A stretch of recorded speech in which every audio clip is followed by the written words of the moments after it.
colegul din stânga mea cu codițe, am auzit că sunteți cam pulos. Cine eu? Da. Păi, Nu știu, așa se umblă vorba. mă, da. Crezi că după aia te aștepți la o verificare, că ești cam ciulo. Aoleu.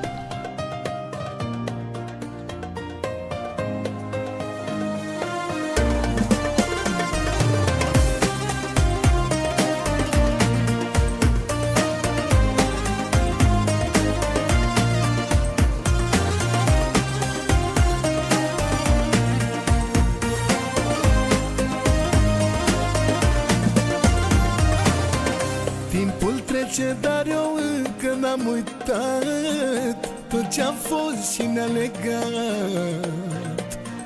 Câte amintiri de-ar fi să le uit, n-aș avea nimic în cap. Timpul trece, dar eu încă n-am uitat tot ce-a fost și ne-a legat. Câte amintiri de-ar fi să le uit, n-aș